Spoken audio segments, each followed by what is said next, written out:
Capítulo 16. E chegou a Derbe e Listra, e eis que estava ali um certo discípulo por nome Timóteo, filho de uma judia que era crente, mas de pai grego, do qual davam bom testemunho os irmãos que estavam em Listra e em Icônio. Paulo quis que este fosse com ele e, tomando-o, circuncidou-o, por causa dos judeus que estavam naqueles lugares, porque todos sabiam que seu pai era grego. E, quando iam passando pelas cidades, lhes entregavam, para serem observados, os decretos que haviam sido estabelecidos pelos apóstolos e anciãos em Jerusalém. De sorte que as igrejas eram confirmadas na fé e cada dia cresciam em número. E, passando pela Frígia e pela província da Galácia, foram impedidos pelo Espírito Santo de anunciar a palavra na Ásia. E, quando chegaram a Mísia, intentaram ir para Bitínia, mas o Espírito de Jesus não lhe permitiu. E, tendo passado por Mísia, desceram a Troade. E Paulo teve de noite uma visão em que se apresentou um varão da Macedónia e lhe rogou, dizendo: passa à Macedónia e ajuda-nos. E logo depois desta visão, procurámos partir para a Macedónia, concluindo que o Senhor nos chamava para lhes anunciarmos o Evangelho. E, navegando de Troade, fomos correndo em caminho direito para a Samotrácia, e no dia seguinte para Nápoles.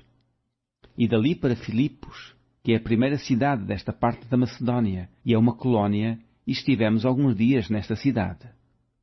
E no dia de sábado saímos fora das portas, para a beira do rio, onde julgávamos ter lugar para a oração. E assentando-nos, falámos às mulheres que ali se ajuntaram. E uma certa mulher, chamada Lídia, vendedora de púrpura da cidade de Tiatira, e que servia a Deus, nos ouvia, e o Senhor lhe abriu o coração para que estivesse atenta ao que Paulo dizia. E depois que foi batizada, ela e a sua casa, nos rogou, dizendo: se haveis julgado que eu seja fiel ao Senhor, entrai em minha casa e ficai ali. E nos constrangeu a isso. E aconteceu que, indo nós à oração, nos saiu ao encontro uma jovem que tinha espírito de adivinhação, a qual, adivinhando, dava grande lucro aos seus senhores. Esta, seguindo a Paulo e a nós, clamava, dizendo: estes homens que nos anunciam o caminho da salvação são servos do Deus Altíssimo. E isto fez ela por muitos dias. Mas Paulo, perturbado, voltou-se e disse ao Espírito: em nome de Jesus Cristo, te mando que saias dela. E na mesma hora saiu. E, vendo seus senhores que a esperança do seu lucro estava perdida, prenderam Paulo e Silas e os levaram à praça, à presença dos magistrados. E apresentando-os aos magistrados, disseram: estes homens, sendo judeus, perturbaram a nossa cidade, e nos expõem costumes que nos não é lícito receber nem praticar, visto que somos romanos.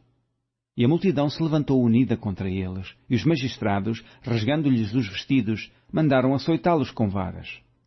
E, havendo-lhes dado muitos açoites, os lançaram na prisão, mandando ao carcereiro que os guardasse com segurança. O qual, tendo recebido tal ordem, os lançou no cárcere interior e lhes segurou os pés no tronco.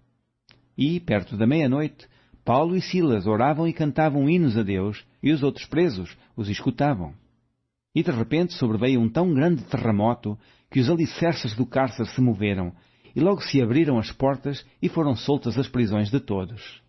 E, acordando o carcereiro, e vendo abertas as portas da prisão, tirou a espada, e quis matar-se, cuidando que os presos já tinham fugido. Mas Paulo clamou com grande voz, dizendo: não te faças nenhum mal, que todos aqui estamos. E, pedindo luz, saltou dentro, e todo trêmulo, se prostrou ante Paulo e Silas. E, tirando-os para fora, disse: senhores, que é necessário que eu faça para me salvar? E eles disseram: crê no Senhor Jesus Cristo, e serás salvo, tu e a tua casa. E lhe pregavam a palavra do Senhor e a todos os que estavam em sua casa.